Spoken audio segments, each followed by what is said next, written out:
के भाई तोर भौजी रे ब्लडर बोल लो तोर भौजी रे ब्लडर ले आवा दाई के नोनी तोर छोछना के नोनी ले आवा तो थोथना के अरे दादा पूछनी काहे कैसे कथे ले आओ नोनी के दाई हां ले आवा नोनी दाई बिहारा अपन तो गोलू पापा है ले आवा शंकर घर के भौजी पार्वती तो जैसे दुनिया में कोनो नहीं है सती ले आवा भौजी पार्वती आओ आवा थे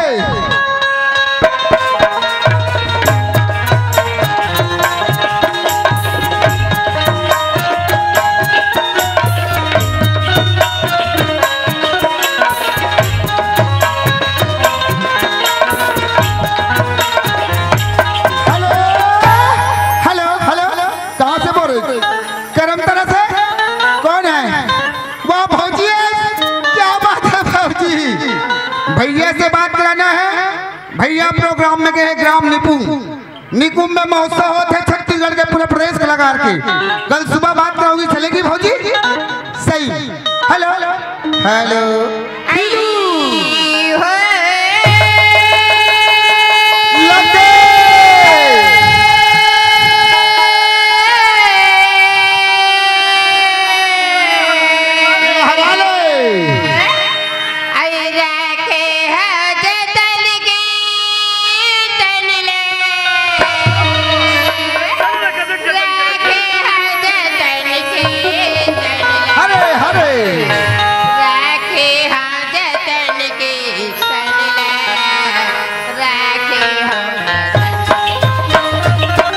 राखे हो जतन के तनला राखे हो जतन के तनला राखे हो जतन के तनला राखे हो जतन के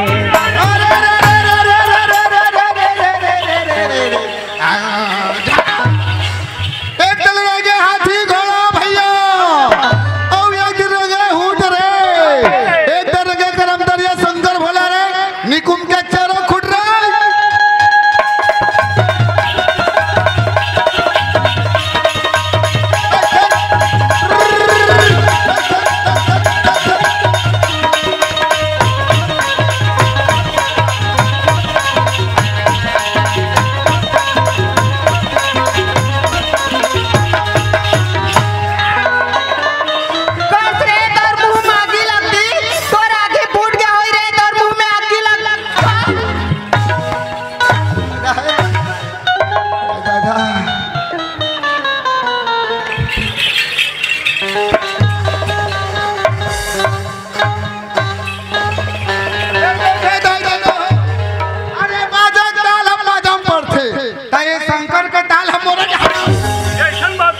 कैसन बात ऐसे नहीं रहे हो नहीं एक दिन तेरे कहाँ के हाँ।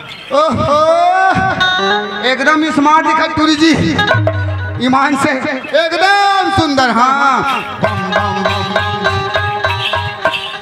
ईमान से बहनी हो मैं दुनिया में कतनों घूमे हूँ और कतनों नारी देखे हूँ पर एक जैसे नारी देखे नहीं हूँ अरे जैसा नारी हवे वैसा नरवा होना का लोग जरूरी है अब एक बोला का बनाई संगवारी हो मैं तो खुदे ढोलका का दिखा था बनाबे वो नहीं बना कथे हल कर हम मार थे टूरी जी हाय बोला मार दिस मौसी मार दिस बोला महू जाना था अरे कहत लगे करमत्र वाले सरपंच के भाई भोला दास सरपंच के भाई होबे तो माहौल कहत लगे करमतर वाले पटेल के बेटिया ये करमतर वाले पटेल के बेटियों का पर ही कुबरी और इमती नुबरी होबे जाता लगा ये तो भले और ले तो कुछ तोला में मारे भी कर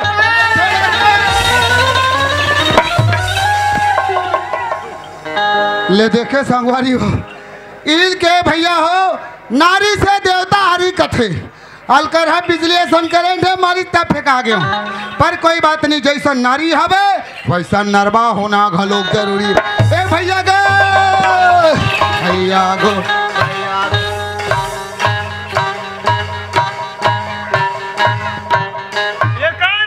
भैया फूक फूक ले गौ तोरे लिखावे या ले चल ले चल ले चल ले ले चल ले चल ले चल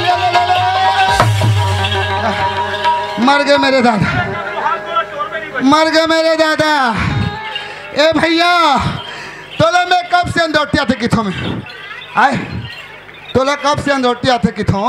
बोला मैं तोला पूछूं भाई। हाँ जब का जब के बिचारी से बिजली असर लगे कौन हम तो बिजली असर लगे और तेला टू असर लगे हो का वाला देख मरकरी असर लगे। क्या बात है यार? भैया मैं तो यार बन के खाया के जिला होते दिल बुझा था भैया। कते सुखल गोठिया बिचारी बता दे सुनत रहा सियार में बता कॉलर में क्यों भाई लोग पे? तो जिला हमारे नाथ गांव हरे है, हाँ भैया तो जिला हमारे खैरा गड़े थाना खैरा गड़ताए और जाल बांधा करम तरा में रहिथन हमन और शंकर भोला तानव। भैया माओ ये खैरागढ़ क्षेत्र की बेटी हो गए। ये हमारे खैरागढ़ इलाका के भैया ओए, ये हमरे इलाका के हाँ भाई हमारे इलाका नहीं मऊ कहने कहा तो हमरे इलाका के कहा। हाँ, बोला। या भैया वो पानी लत मांग दे जी, प्यास लगत भैया। प्यासा पानी दी जाते कहते भाई। हाँ। प्रेम के साथ जा पानी मांग के पी ले बोला। अरे वो तो मार दे घाव चटाक ले जीव खंडत नहीं हटाक ले, पर कोई बात नहीं चल के देखना चाहिए, पानी मांग के देखना चाहिए। देसियान पानी वो देसियान पानी भाई देख तो दे बेचारा प्यास भर दिया, प्यासा ले तो पानी देना चाहिए। ए ले भैया ए ले पी लेगा। भैया शंकर भैया मैं कन भाई ढाला था। रे हाँ तो पानी पिए पर देखा भाई जान जा पर देख। ए सियान हाँ गए ए तिया हाँ ए पानी ते कहाँ ला था? ये पानी ले भी कौले लाए हाँ। ओकर से तोले काय मतलब ही गए। नहीं कहाँ ला था कि ये पानी ला तो मैं सरपंच घर के कुआं ले ला हे सियान! हाँ गए तरिया ने देख पानी भर लेबे। हाँ। अरे बोरी के पानी भर लेबे हाँ। वो सरपंच के कुआं मत जाबे ना। आई मैं जब ले गांव बस्ती में आऊं तब ले मैं सरपंच घर के कुआं के पानी भरता भैया, मैं वो कुआं के पानी ला भरूंगा। अरे मत जाबे क्या थो आई सरपंच जिल कैसे के का ए आनी बानी बोलते जी एक कोनल गाड़ी मार खवा दी सरपंचिन कैसे सीख के कहा थे मारियो लटम फेंकत पोटा छलिया दी जात रे। अरे वैसन बात नो सियान कैसन बात है सुनत रहा। हे राजा महल के ये बेटी ये चन्ना ये जौने समय बाद मैं बोला कहा तेरी वो बेरी जैसा है वो गोरी ये कुआं के पानी माँ पहला जादू भारे है तोरे कहना ला मान दे अमर कहना बचन ला मान जब वो मर गाजी गो ये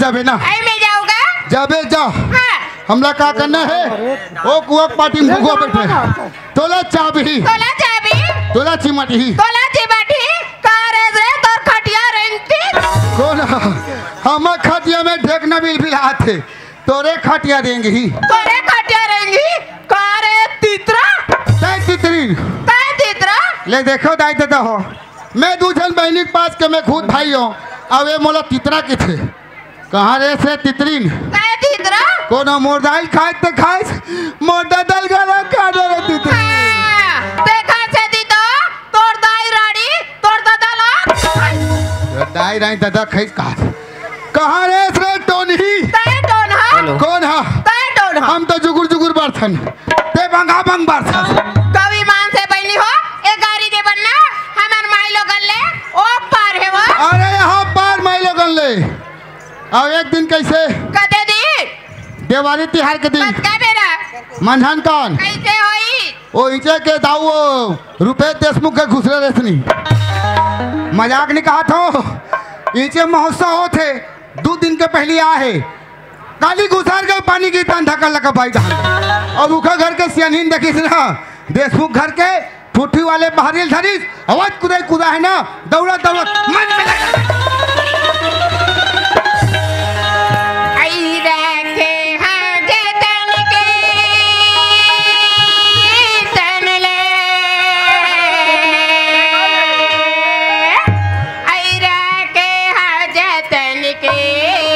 तनिला आई तोलया ही कई के प्रभु जी आई तोलया ही कई के राम तनिला राखे हो जननी तोलया ही कई के राम तोलया ही कई के प्रभु तनिला राखे हो जतन के तोलया ही कई के राम तोलया ही कई के प्रभु तनिला राखे हो जतन के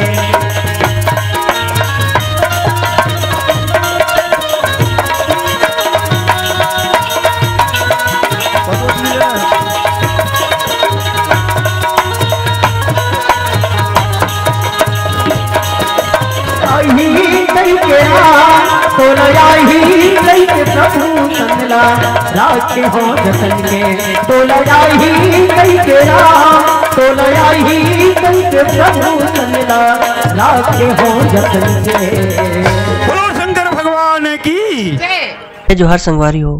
अगर आप मन ला हमार वीडियो पसंद है सोही तो वीडियो ला लाइक करो और चैनल ला सब्सक्राइब जरूर करो और हाँ बेल आइकन ला जरूर दबाओ ताकि हमार नवा अवैया वीडियो आप मला सबले पहले मिले।